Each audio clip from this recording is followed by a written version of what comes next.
He had 56 kills and 8 deaths. We won, and I beat him in overall score by thousands of points.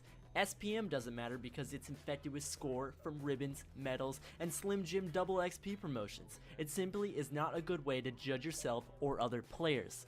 Skill is the most emphasized stat on Battlelog. It's also, in my opinion, the most worthless. How is skill calculated? Skill has a brand new algorithm that we know nothing about in Battlefield 4.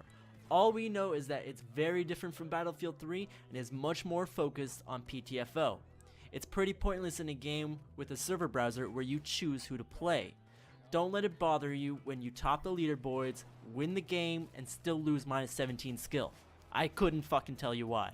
The second tip I have for you is squad up. Squads are the first indication that Battlefield 4 is very focused on team play.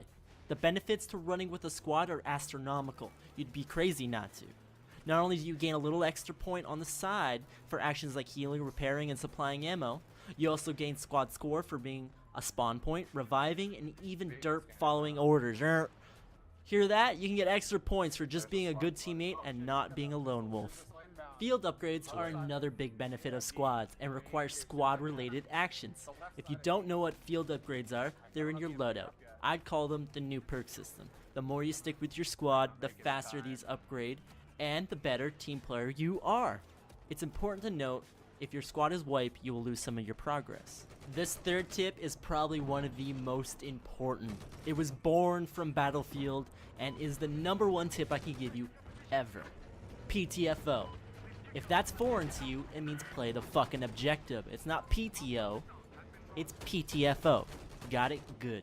Playing the objective is very important. It really stems from the last 2 tips, but it needs to be emphasized. If you don't play the objective, you lose. You lose points, you lose kills, you lose important assets, you lose the round. I promise you, this will change how you play the game if you live by it. You don't need to be the one that arms the MCOM or captures the area. You just need to be the one there with your squad and support them. Whether you're in the air, in a tank, or on foot, you need to PTFO. Just being in those areas will give you, in the long run, more score, more kills, more wins, and finally, you'll enjoy the game immensely more. If you have 2 teams focusing on this, it can make the most exciting, competitive, and rewarding rounds you have ever played. Like I said above, wins matter, and you can lose to people who go 5-30 while you go 30-5 just because they played the objective. Remember that.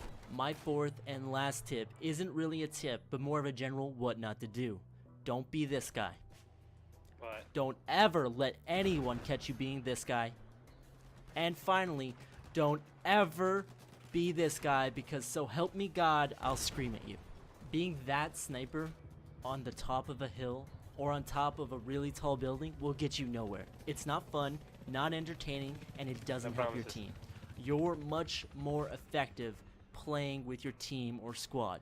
Even when you have the 50 cal M82 one-shot kill, you're useless. No one wants to hear how good at spotting you are, or if you're the best sniper ever. We simply do not believe you, and don't try to prove it. On top of this, abandoning vehicles and just using them for transport is a mortal sin in Battlefield.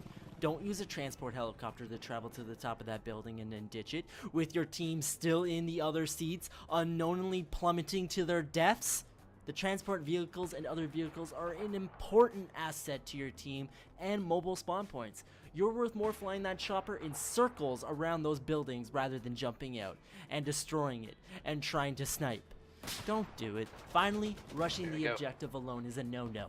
Even if you're in a position to arm that MCOM all alone, what happens if you die and your squad doesn't get a chance to spawn on you?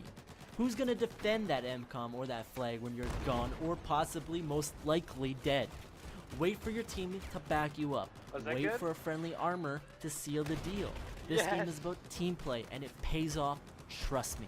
I hope you guys enjoyed these tips. Even if you're a veteran of Battlefield, these are things we can all improve on. I'll be doing a lot more of these tip videos, looking at equipment, class knowledge, vehicle gameplay, how to rank up fast, etc. So if you haven't already, please subscribe. I do put out more than just this though. I'm planning some different entertaining content like general commentaries, montages, funny moments, that kind of stuff. Until next time, I hope you guys enjoyed, and I'll see you later. Peace.